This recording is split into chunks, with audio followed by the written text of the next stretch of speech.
Welcome to Picks for Polls, a Chicago Bears draft podcast presented by the Bear Report and Blue Wire Pods. My name is Andrew Freeman, and as always, I'm joined with my co-host, Usayd Koshul, recording this episode on Wednesday, July 24th, as we're in the swing of things with Bears training camp. You say you're actually there on Sunday for one of the practices that the Bears held over their first weekend of practices, and today's episode just going to be breaking down some of the early storylines and some of the things that that we've been observing through the first week of camp so far. So without further ado, Said, how are we doing today, man?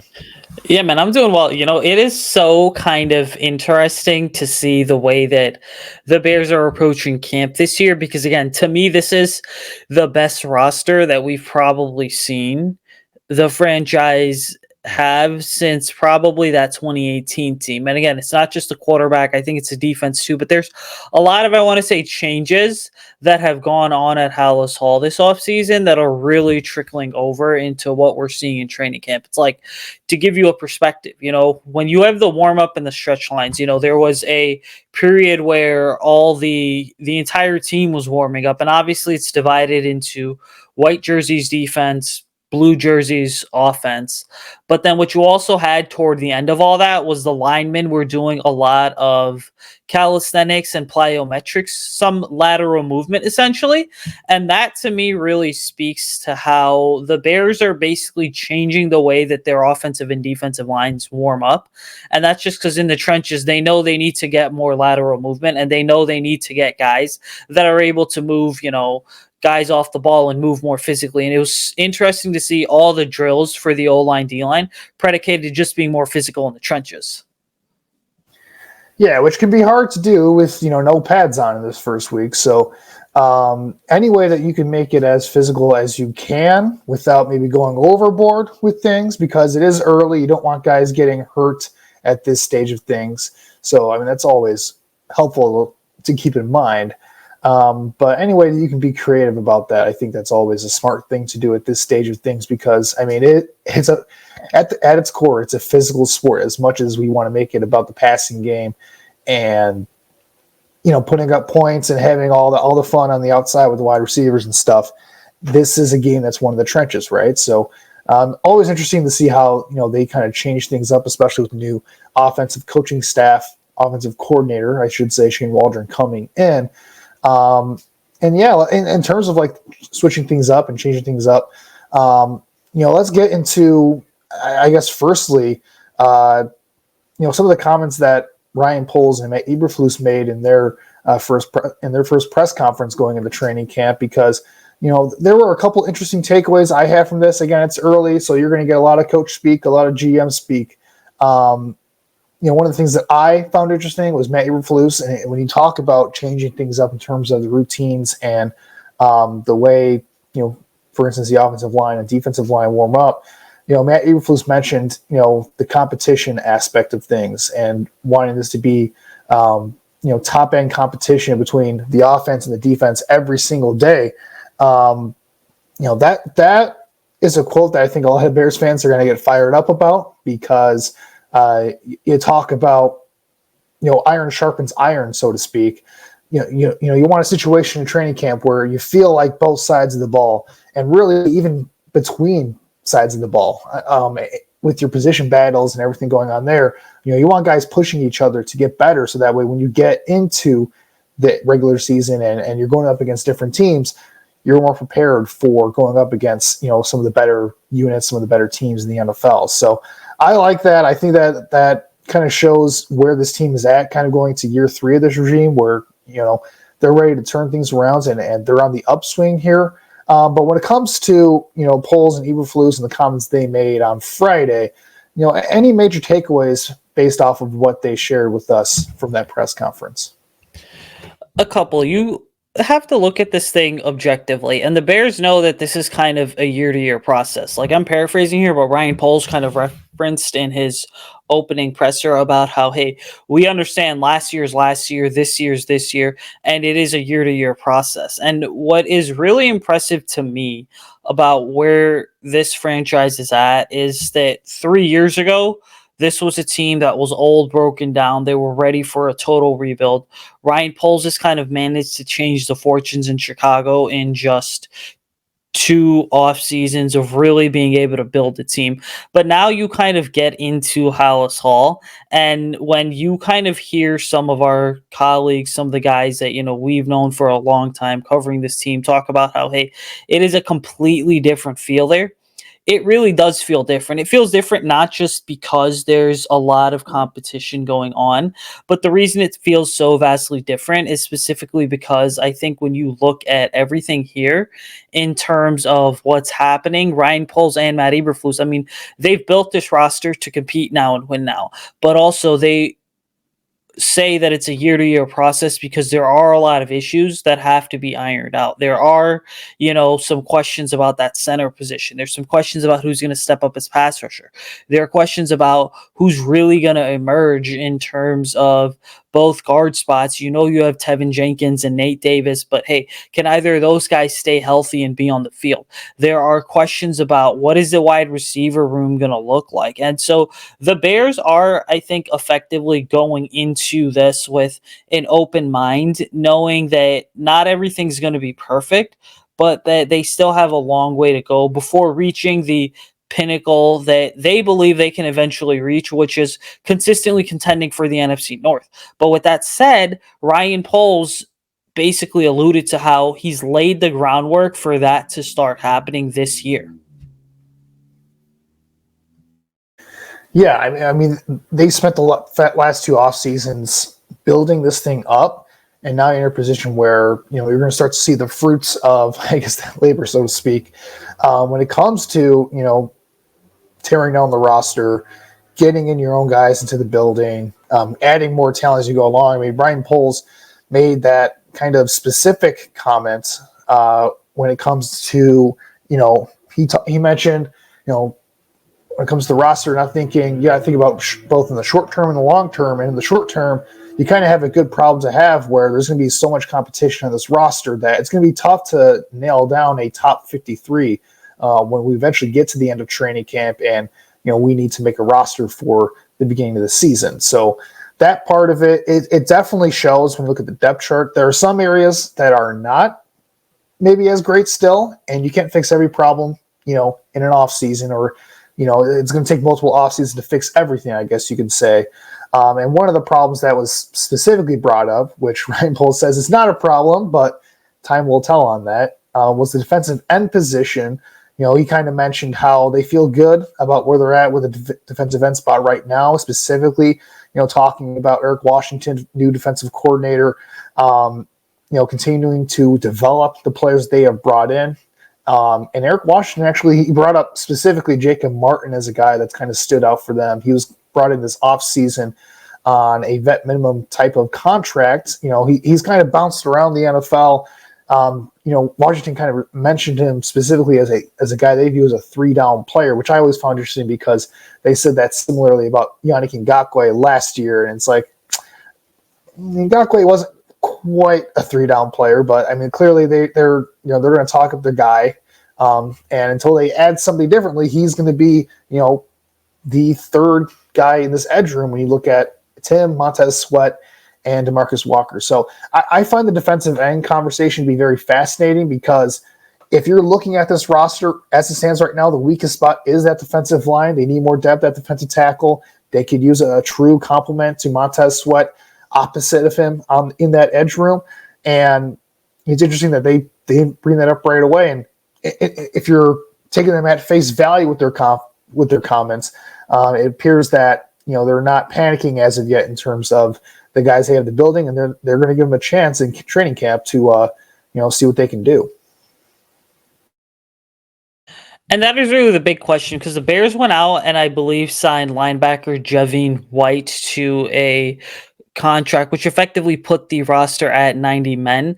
And so now all of a sudden you kind of run into this wall, which is unless you decide to cut someone randomly now or within the next couple days, well, Yannick Ngakoue is still on the market. Now, bringing in to me a pure pass rusher over Ngakoue would be an upgrade over Ngakoue anyway. But it's like you go back to Eric Washington's comments about Jacob Martin. You look at Austin Booker. You look at Montez Sweat and DeMarcus Walker. I mean, they don't really have a surefire edge rusher opposite Montez Sweat, which is something that the Bears have to figure out. But signing the linebacker that they did, I mean, you are running into this situation where the unfortunate part about it is that they're probably going to be waiting the Bears until that second to last week of August when all those 53-man roster cuts come in to really be able to determine, hey, if there's a veteran out there that gets cut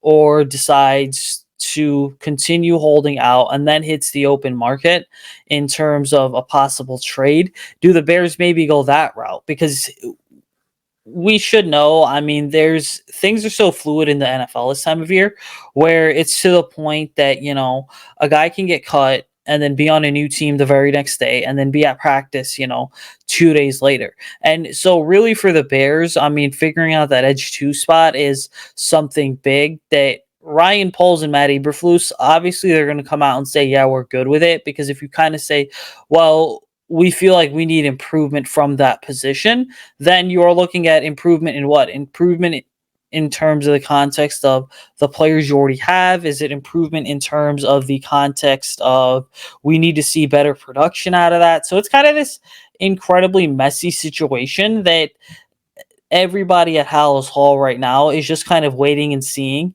as to what's going to happen across the league.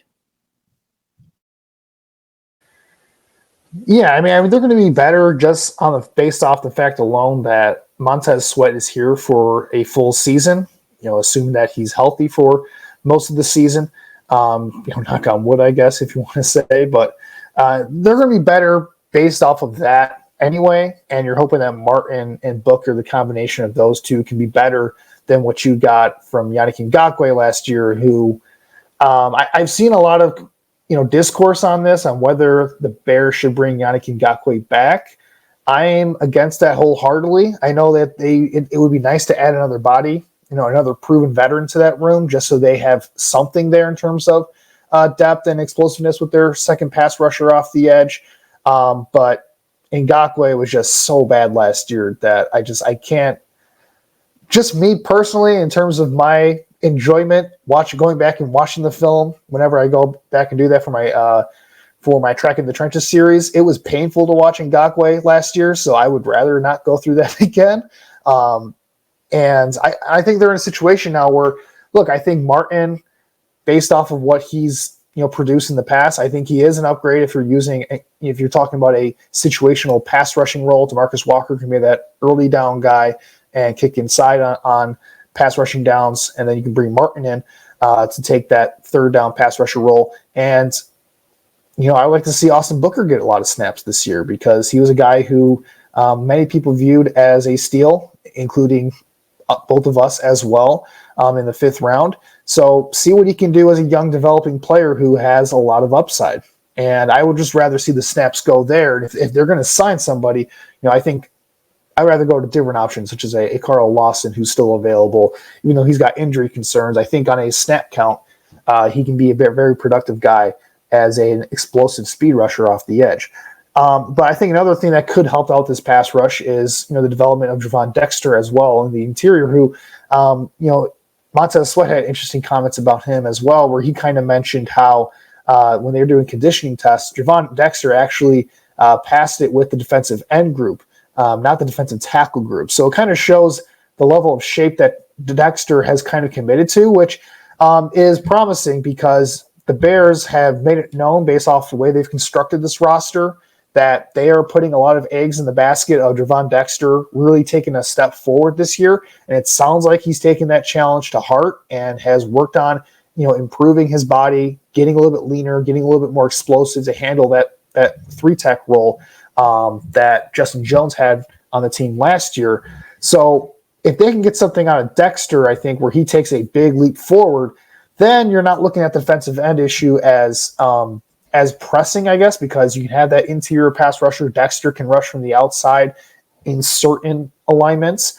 But if you can get that, man, I mean, that just definitely does make things a little bit less pressing, I guess, when it comes to addressing that defensive line. And again, the D line to me right now is just so incredibly fluid because you have Dexter at your 3, and then you have Andrew Billings at your 1 technique. But then the reality of it all is it's like, who's really going to step up? Because we don't.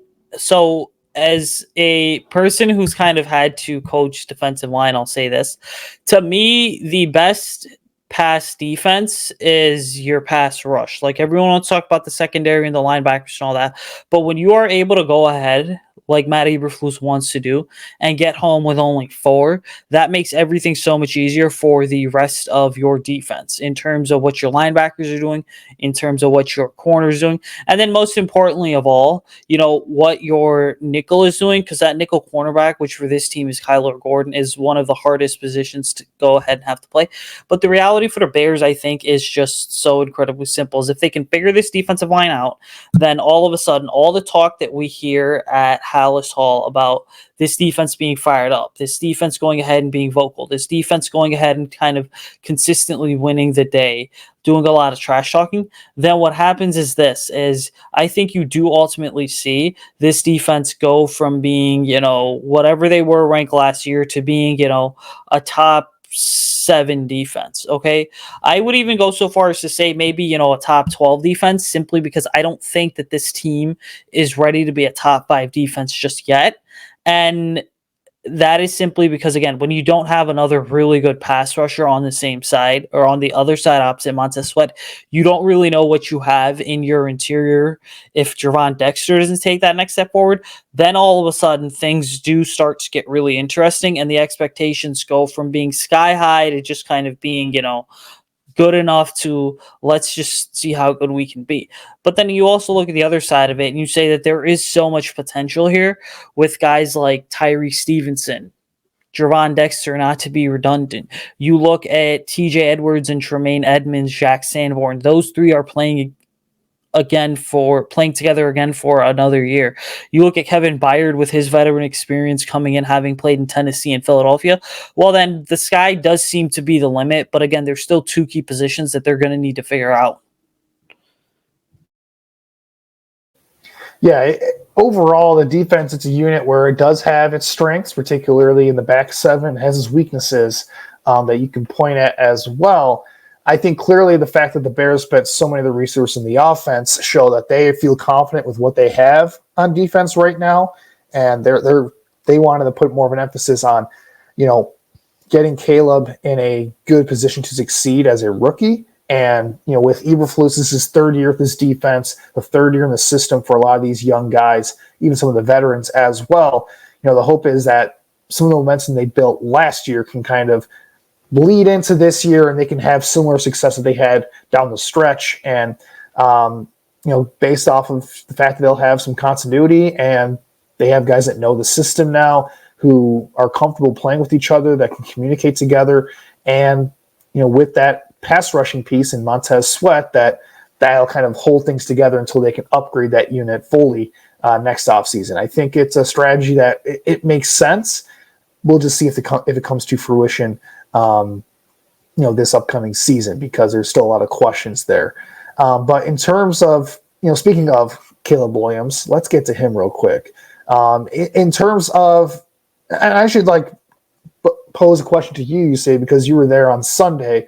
What have your early impressions been on Caleb Williams? Because certainly if you follow the beat at all, every single day there's been a lot of positives that a lot of the beat writers have been saying for Caleb. Not that it's always been perfect, but it sounds like he's kind of hit the ground running, so to speak. Eberflus kind of mentioned that in the opening press conference, where he said that Caleb seems a lot more comfortable with the verbiage of the offense and getting in and out of the huddle, more confident in the play calls and whatnot, more confident in the playbook and understanding how to execute things. So from your standpoint, with what you saw on Sunday, how does the rookie quarterback look?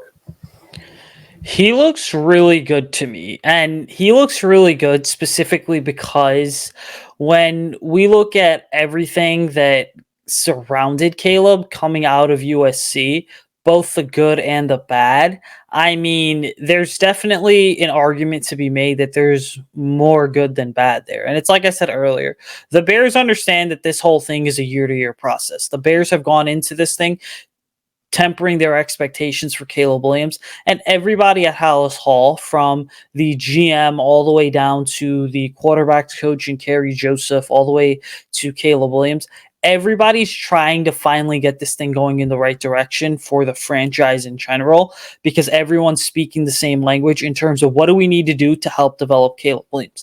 Now, when we hear people say, well, Caleb's farther ahead compared to where he needs to be, he's hit the ground running, and that he's just getting better every single day, there's a lot to kind of go ahead and unpack there. Number one, I think what you see is this. You see a mechanically sound quarterback. You see a quarterback who understands how lower and upper body mirror together to hit guys with accuracy, to connect with guys, on the run. You see basically a guy who has pretty good footwork. You see a guy who, watching him from a distance, even though I was using binoculars, is able to go ahead and accurately just scan his progressions and go boom, boom, boom, 1, 2, 3, 4. Okay, if one's not there, let's go to 2. 2's not there, let me go to 3. 3's not there, let me go back and see if I have 1 or 2 there. So you're seeing a player that's very smart and instinctive. But when we talk about his command in the huddle, which really impressed me the most, I mean, no one said this, so I'll have to go ahead and say this. I was legitimately blown away by how quickly he was getting in and out of the huddle. Because when you go to Bears camp, and for those of our listeners that are probably traveling up to Hallis Hall the next couple weeks, just go ahead and watch Caleb in terms of how quickly he's able to get in and out of the huddle. It is legit no joke. Because what does he do? The music's blaring, because the Bears are trying to simulate a lot of these in-game, in-stadium situations in a sense. He has both hands on his helmet as if he's trying to go ahead and get the play calling. He gets the play calling. He gets out in, I want to say, maximum 3 to 5 seconds from all the advanced tracking that I was doing standing there with my stopwatch. So we're seeing a player that is already so far ahead in his development that the next thing for him in camp is going to be understanding, all right, how do I go against all the different, and how do I defeat and beat all the different coverages that this defense is throwing at me? Then how do I continue stacking really good days when the pads come on to get to a point where I'm able to look at a coverage and basically pre and post snap determine what I'm supposed to do and where I should be going with the football and what adjustments I have to make. So the talent is all there. And instead of us waiting for Caleb to kind of go ahead and have to figure it out and put it together, he's already started putting a lot of it together with just a lot of the basic foundational stuff that you need to play quarterback at a high level in the league. Yeah, some of the common things we've seen spoken about when it comes to Caleb, at least from my following of camp, has been, tempo, processing. Both those things seem to be way ahead of schedule, and seem to stand out more compared to previous young quarterbacks that the Bears had drafted, namely Mitch Trubisky, Justin Fields. And you can see that there's a difference there with some of the ways that Caleb Williams is operating this offense as a rookie. Like, I saw one of the highlights that the Bears social media team posted on Twitter the other day was a deep ball, I believe it was to Tyler Scott, where you see Caleb Williams, eyes tracking the defense. He's, starting, going to the right side of the field, working his way all the way to the left to make that read, make that throw to Tyler Scott, which was a beautiful ball kind of over the shoulder there. And again, without seeing the entire play, I'm not sure what exactly the read's supposed to be on that one, but the fact that you're seeing him move his head, move his eyes across the field, not just staring down his target, and quickly it appears, going from 1 to 2 to 3 and making a decisive throw, and throwing the ball in a spot where only his receiver can get it. That stuff is really promising to see. And you also have, plays like, there's a completion that he made to DJ Moore that the the social media team posted, where you see him step up in the pocket to avoid the pass rush, manipulate the linebacker, which I believe was Tremaine Edmonds on the play, get him out of the throwing lane, and then kind of throw a sidearm dart to DJ Moore in a spot where he can go up and get it over the middle of the field. Like that type of stuff, that more of that advanced quarterbacking, so to speak. To see the flashes of that is really exciting to see. And of course, you're going to get the plays where, he decides to go off script and make a wild throw across his body, sidearm, try to do something crazy down the field. Those are going to be there as well. But it's the stuff in process, inside the structure of the offense that was really the big question for him coming out of college. And to see, it sounds like, he's starting to take Shane Waldron's coaching on, not going to hero ball tendencies and staying on time, staying in rhythm within the offense, getting to the check down, all that stuff, and getting there quickly.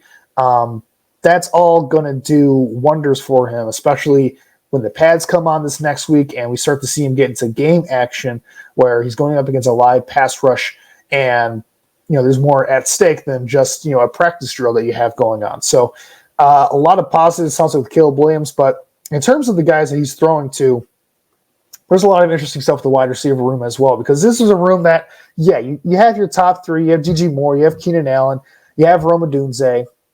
That's kind of established, right? Really, the only question there is what's the pecking order in terms of who's going to be the most targeted guy, how are they going to be utilized in terms of their roles within this offense. But behind those three, there are a lot of questions on who's going to be that next guy up, because you can't really trust Keenan Allen to stay healthy for an entire 17-game season. You kind of need more of a big play guy in this offense, because outside of DJ Moore, I wouldn't say Rome Odunze or Keenan Allen are burners, necessarily as wide receivers where they can take the top off of the defense. So who's going to be that big play threat in this offense that, can have a big player or two every game or so for you in this offense? And right now it seems like Tyler Scott is making a lot of plays based off of what you said, who are some of the guys that kind of stand out to you? Yeah, the wide receiver room is so tough to kind of figure out because, again, there's only, in the words of Shane Waldron, there's only one football, so we're going to have to balance out who gets how many reps and all that stuff. But so you look at the receiver room, and it's hard to get a full read on Rome Odunze right now because he did miss he did miss a day, I believe, due to personal reasons, because I believe the news was he had a death in the family. But talking about this wide receiver room, there is a little bit of everything to kind of help Caleb Williams out, because you have that big red zone threat in Rome Odunze, who, by the way, when the Bears were running the fast screens portion of practice, I mean, my goodness, Rome Odunze knows how to chop his feet. Rome Odunze is so quick, fast, and light on his toes that when Keenan Allen was praising him last week, and seeing it up front for the first time, it legit is absolutely no joke. So Rome Odunze is doing, I feel like, just pretty good. And then you have DJ Moore and Keenan Allen there, both guys who complement each other. And then DJ Moore's skill set being a burner complements the possession wide receiver that is Keenan Allen, and then the kind of bigger X receiver that is Rome Odunze. But it's like we said on earlier episodes, there's enough talent and potential here to the point where all three of these guys should be lining up at all three positions, depending on the play, the down and distance, as well as the personnel. Now, looking at where this team is at in terms of the wide receiver position, the one player to really keep an eye on should be Tyler Scott. And why? Because watching Tyler Scott last year, when the Bears ran a lot of jet sweeps and jet motion, and just a lot of those lateral runs that never really seemed to work in the Luke Getsy offense, you always saw number 13, aka Tyler Scott, getting out there at full speed, being a tough, scrappy wide receiver, stock blocking, willing to go ahead and take on the cornerbacks as well as even the linebackers. So he was a very tough, scrappy player in a sense. And this year, what you're seeing is you're talking about a player that was already tough and scrappy last year, that had some speed to his skill set, and now he's effectively taken that a step forward because you can very clearly tell that he suddenly understands the nuances of what it means to run the right route, what it means to be on the same page with the quarterback, what it means to release off the line of scrimmage in order to get behind the defense and really get yourself open and create some additional space and separation so that you can go out and be the guy that's a playmaker.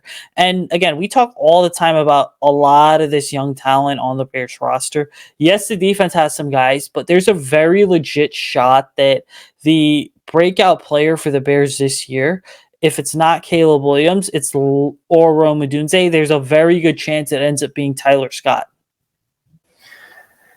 Yeah, Tyler Scott was a player in last year's draft that, was a deep threat kind of specialist coming in to the NFL out of Cincinnati. Kind of an undersized guy, but really good speed, good deep route running ability, and kind of showed that as a rookie, but never really got it going in the offense last year. Now, is that a Luke Getsy issue? Is that a Justin Fields issue? Is that a Tyler Scott issue? Maybe just not living up to maybe what I'm not necessarily not living up because he was a 4th-round pick, but 4th-round pick, there's not really a guarantee that he's going to be an impactful player there. So with that said, though, we kind of saw last year Tyler Scott does have the capability in training camp to make plays deep down the field. It's not like that wasn't there beforehand. So I think the big question for Scott is how is this going to translate to the game outside of a practice environment? Because we know that he's got the speed and the ability to get behind the defense. It's more the nuances in terms of, using how to use his body to make tough contested catches, how to set up his routes within the course of a game to counteract what the defense is presenting you with the coverages to take you away. Some of those aspects that I think he's still got some growth to do as a player. But yeah, I think it would be very exciting if he could step up and be a 4th piece of this offense because they could use it in the wide receiver room. You can never have too many weapons, especially explosive weapons. And when you have a quarterback like Caleb who can throw a very nice deep ball, having that guy that can just open things up for everything else in your offense underneath is very invaluable for an offense, even if he's not necessarily getting a ton of gaudy stats this upcoming year. So definitely something worth keeping track of in terms of is this something that is sustainable within this offense? But speaking of sustainability in the offense, let's get to maybe the least sustainable room, or at least the one position on this offense that continues to add questions to Bears fans in terms of what they can expect, and that's the center position, which it seems like this problem I wouldn't say this problem, it's a problem right now because we're really early on in the process, but it just seems like there's always a lack of this position being settled. It seemed like with having the expectation of knowing who you're starting there and knowing what to expect from your starter there, as we have a true training camp battle here, it seems, with Ryan Bates and Coleman Shelton competing for that spot. They've switched being the first-team center each day in camp so far, which I think it's a very interesting strategy. Clearly, it shows that the Bears aren't 100% sold on either guy in terms of who's going to be the starter. From what you saw, Usayd, what are your thoughts on the center competition? Who kind of stood out to you more between the two on the day that you were there? I will be honest. So, and let me say this first. I think it's incredibly stupid when you trade a 5th-round pick for a veteran like Ryan Bates, who's played in 73 games and had, I think, 19 or 20 starts, just to go ahead and sit him. And that doesn't even kind of include the versatility he brings. So from the get-go, I do think it's going to be Ryan Bates starting. And here's why. You signed Coleman Shelton specifically because he had familiarity with the type of offense that Shane Waldron's going to go ahead and run, because he comes over from the LA Rams and there's the entire, Sean McVay system. Now, this is a system under Shane Waldron that's not going to be a carbon copy of Sean McVay and the Rams. It is going to have shades of it, though. But what makes this whole thing so, I think, interesting to me when looking at who should ultimately be the starter, like I said, it should be Ryan Bates. Why? Because you're getting a guy that's 6'6". You're getting a guy who, when you watch up close, looks like the biggest offensive lineman on the field and is, in fact, a massive guy. Just watching him up close. Then you're also getting a guy who has the arm length and the instincts needed to play center specifically in this offense. Because again, there's certain positions that have certain requirements, and as a center, it's not just snapping the ball. You have to be able to move. You have to be able to climb to the second level in the run game. You have to be able to move guys off the football. And most importantly, I mean, you better be able to drive your feet, because the moment you stop moving your feet in pass protection or in the run blocking, you effectively lose and get taken out of the rep.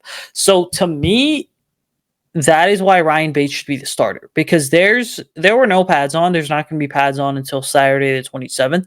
And it was very easy to see him going ahead and essentially just driving guys back, right? Like, you really see the strong, powerful anchor that he plays with. You see the really good footwork with as well. And then the biggest thing of all is you see the intensity with which he goes ahead and is willing to take on those defenders, whether it is at that first level or it is at that second level, to really kind of put himself in a position to where he's the one that's setting the tone for the offensive line. So as much as the Bears want to sit here and publicly say, yeah, well, there is a competition that's ongoing, I would not be surprised to see number 71 start when it comes to week 1, honestly.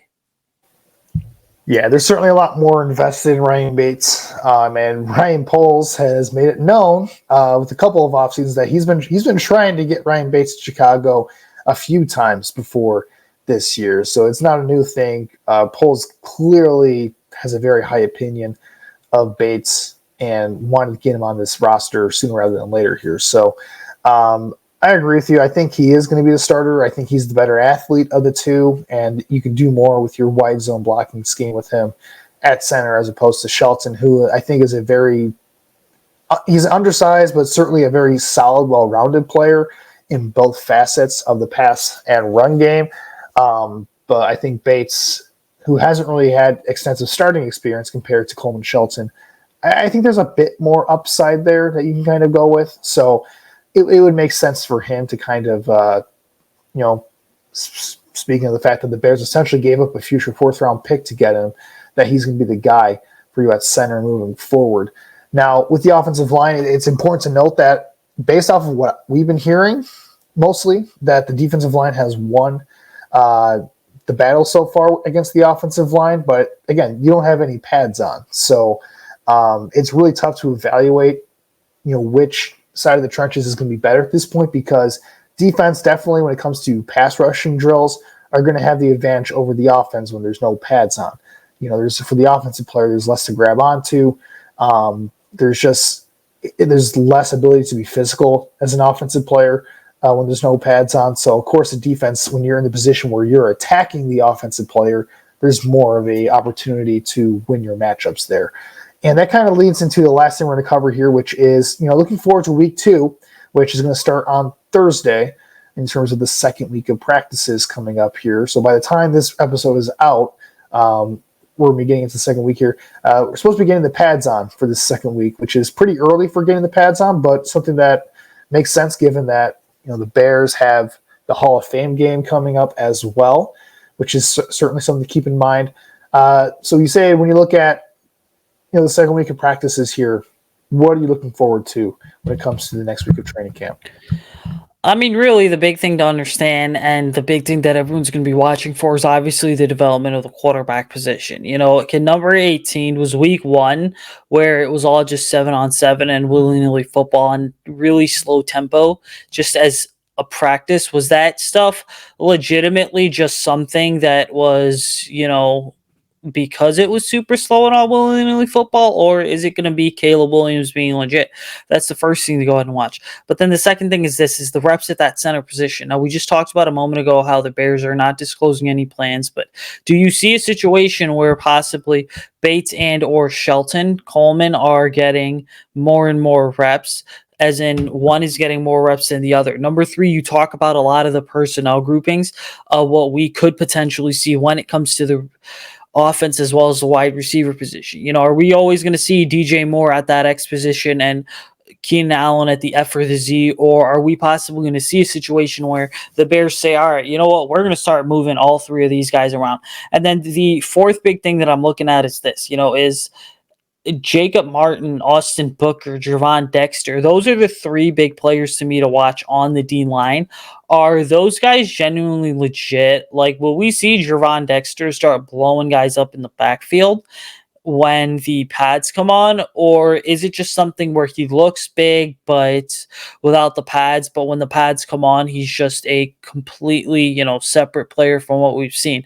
And then just going out and looking at the secondary, understanding Tyree Stevenson's development, is he going to be a guy that continues to be physical and take another step forward, or will he go ahead and kind of stay stagnant? So there's a lot of really intriguing things to kind of watch here.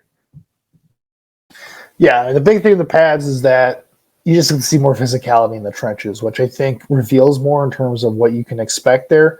Again, so far it sounds like the defensive line has had the advantage over the offensive line. But again, that changes when you have the pads on and the offensive line can be more of the aggressor in those situations. So you're going to see more run game stuff that they're going to work on, more physicality in terms of you're going to see some hitting and some tackling, which is always fun to see. Especially for any fans that are there and able to witness it. That's really what training camp is really all about in terms of having that fan element, which has, they haven't really had any open practices yet to fans. So I'm kind of curious to see when we do get fans there, what's the energy going to be like at practices at Hallis Hall? Is it going to be similar to previous years, or is it because we have a new starting quarterback here at Caleb Williams and the team is going in the right direction? Do we see even more energy in terms of just the general vibe of what to expect from Bears fans who are going to be there? So that'll be certainly interesting to see as we move further along in training camp, just in general. But yeah, I'm excited to see the second week. How does Caleb respond to the first week? Does he continue to get better? Does he build off some of the things that he did in the first couple of practices, or do we see some struggles here and there as they try to install some more stuff? And the defense starts to bring some more physicality to these practices with the pads coming up. That's going to be something that'll be interesting to see as well, because really, this year is really about Caleb and what he can do as a quarterback. So there are going to be the ups and downs that we're going to see, and you just got to be along for the ride when that happens. So with that said, I think that's going to wrap it up for us here today. We certainly covered a lot, and really excited to see how training camp is going to go moving forward. I should be there this next upcoming, or I'm planning on being there this next upcoming Tuesday for training camp. So I'm excited to kind of see this new look team in person, especially the offensive side of the ball, and see where we're at with things. So that'll be very, very exciting. But again, we'll see what happens until then. And until we get to that point, I'm basically like a lot of you Bears fans out there following along on Twitter. Definitely going to be talking with Zach a little bit when he's there and kind of trying to understand like what he's saying, obviously talking with Usayd in terms of what he saw at the practice that he was there on Sunday. A lot of fun stuff that we went over today. For all of our listeners out there, make sure to like, rate, and subscribe to our podcast on Spotify, and make sure to follow us on social media at Pixel Polls on Twitter or X, however you want to call it. And Usayd, where can our followers or listeners find you and find your work? Yes, you can follow me on Twitter at Usayd Koshul. Check out my work on the Bear Report website. Again, and make sure you've got notifications on for us on Twitter. We are actively, at Hallis Hall covering the Bears. Make sure you're checking out the Bear Report VIP notebooks as well. A lot of really good stuff in there too. Absolutely. As for me, you can follow me on Twitter at AJFreeman25. You can find my work on the Bear Report as well, especially when we get to covering these training camp practices. Really looking forward to that in this next upcoming week. But until then, have yourself a great rest of your week, Bears fans. Hopefully we'll see you over there over the weekend or so when it comes to training camp. But until our next episode, bear down and have yourself a great and safe week.